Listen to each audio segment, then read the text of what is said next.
What is going on, guys? Welcome back to another AlpenFury construction update from Canada's Wonderland. This week has been crazy. We've had AlpenFury's train revealed at IAPA. We had numerous coaster announcements. We've had Canada's Wonderland 2026 attraction posted, although we still don't know what the attraction actually is.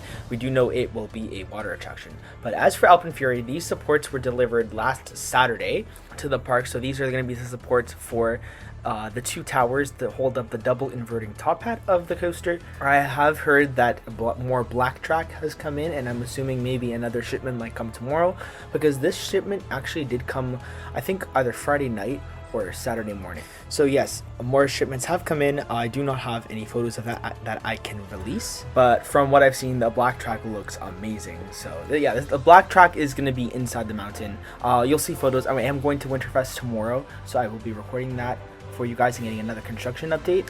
But as we hop inside the park, there are two massive footings in the midway where the globe is for the ice wander roll that will go over the midway there. It's going to look super imposing.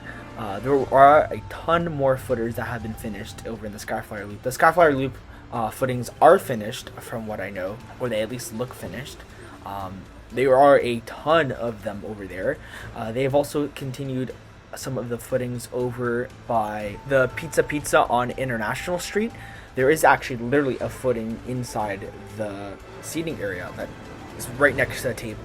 So that's going to be crazy. The overbank is going to be right above that. If you look in the animation, if you slow down the animation and look to see where this coaster is going to go, the overbank is going to be right above it with the fire serpent roll wrapping around with the two inversions. That's going to look pretty sick, and being able to get that close, there's going to be so many good vantage points of this coaster. Over by International Showplace, a ton more footings have been poured there, as well as a concrete slab that they're going to be putting a bunch of footings on, because that's going to be a very high stress moment of the coaster. It's going to house the bottom of the drop out of the double inverting top hat, which will be the second fastest point of the ride if the top speed is during the launch.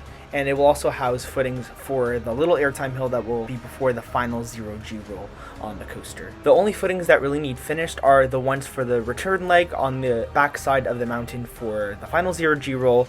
There's a couple more footings that have not been poured yet over there. They do have their caissons dug, and they do have the rebar in place for some of them, as well as the double up into the brake run. And then there's also some more footings that have not been finished over where the overbank and the roll downward, it's the downward roll of the fire serpent roll over by the entrance to International Showplace by Guardian's entrance. There's a little bit of a change in elevation over there, so maybe it's a little bit trickier for them to do the footings in this place, a little bit more challenging. But yeah, I'm pretty sure by the time I go to the park tomorrow, these footings should be finished.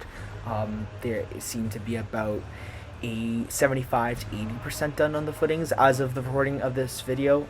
This was back on Saturday, but tomorrow I do think they could be finished with the footings. We will just have to wait and see. They did do a lot of work during the 2 weeks that they had, that when the park was closed and the rides weren't running and there weren't guests in the park. They were able to do a lot in that amount of time. And now I think the hardest part of this coaster is going to be building the structure inside the mountain, and once they start going vertical outside the mountain, it should be a piece of cake from there. One other thing to note is that a couple buildings have been bulldozed over in the AlpenFest area of the park. The icy stand and the electrical building for Blauer Enzian, Thunder Run's old electrical room that actually had the electrical for the Fly and Shockwave.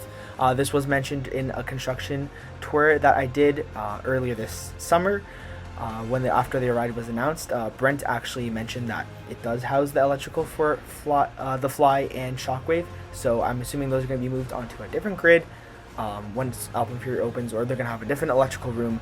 They are building an electrical room inside the mountain, which will be on the left side of the launch track, because as stated before, the right side of the launch track will be the transfer track for the station, so that the maintenance team are able to work on AlpenFury's trains, which look amazing, by the way. I'm sure you guys have already seen the video from IAPA. If you haven't, I highly recommend you go watch it. The trains look great. All my thoughts on the trains are in that video, so again, go watch the video. One last thing I did want to touch on are the cutouts in the mountain. So the cutouts in the mountain are still the same. They still have the boards over them, but the part that they made vertical, you can see from this video here. I had my zoom camera with me, so I was able to zoom in really close for you guys. Is the concrete that they put over, and it looks great. It's going to merge really nicely once it's completely dry, and once the weathering happens, it'll look exactly like the mountain. I mean, it's so high up there that it's so hard to notice from the ground. Like, I was really zoomed in that shot, so yeah, it blends really nicely. Oh, one more small thing I did want to mention was Leviathan. So I did notice when I pulled into the parking lot, I was like, there are people at the top of Levi. Apparently, what I've been told is that they're replacing the chain or doing some chain work on the coaster, just like they did with Behemoth. I think 2 off seasons ago, actually in the off season of 2022 leading into 2023, they replaced Behemoth's chain, and apparently they're doing the same with Leviathan. So hopefully they get it the right length this time, and hopefully there's no M17. But anyways, hope you guys enjoyed today's construction update. Again, I will be at Winterfest tomorrow filming more construction happening around the park and for AlpenFury. So I'm interested to see how much more they have completed since the recording of this video last Saturday. And yeah, stay tuned for more construction updates to come. Have a great weekend, guys, and take it easy.